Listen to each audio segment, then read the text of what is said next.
سيغفر الله للجميع باستثناء روبرتو باجيو. تمحو لحظة الانكسار تألق السنوات، عبارة تلخص مسيرة أسطورة كرة القدم الإيطالية روبرتو باجيو الذي وجد نفسه فجأة تحت الأقدام بعد أن حملته الجماهير عالياً لأعوام.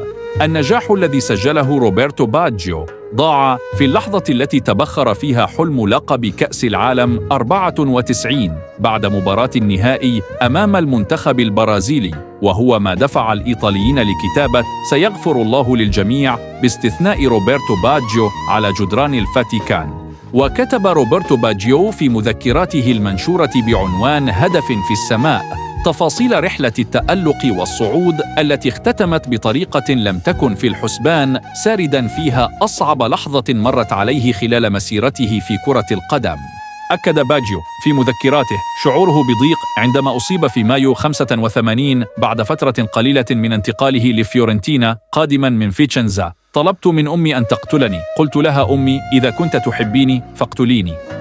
وذكر صاحب الكرة الذهبية تلك الإصابة تطلبت الخضوع لعملية جراحية معقدة في فترة لم يمتلك الطب فيها نفس موارد وإمكانيات اليوم، وتثقيب عظم الساق وإجراء 200 غرزة.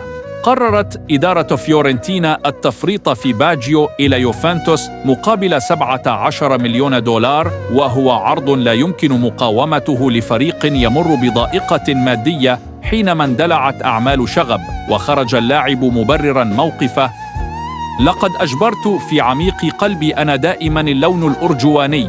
وشهد عام 1991 أول مباراة يقف فيها باجيو منافساً أمام فيورنتينا، لكنها شهدت ركلة جزاء كيف يمكن الهروب منها؟ فتحايل على زملائه: ماريجيني حارس الفيولا يحفظني جيداً وسيتصدى لركلتي، فأنبر لها لويجي دي أجوستيني وأضاعها. وبعد المواجهة واجه صافرات استهجان من قبل جماهير الفيولا. في تلك اللحظة ألقي عليه وشاحاً يحمل شعار فيورنتينا، فالتقطه وقبله أمام أنصار اليوفي، فتحولت صافرات الاستهجان إلى تصفيق حار بالنجم الذي لم ينس فضل الفيولا وجماهيره. روى باجيو ما جرى قبل مشاركته في كأس العالم 1994 قائلاً: لقد كانت اللحظة الأصعب في مسيرتي قبل أن أذهب إلى كأس العالم. قال لي معلمي سيواجهني الكثير من المشاكل وأن كل شيء سيتقرر في اللحظة الأخيرة.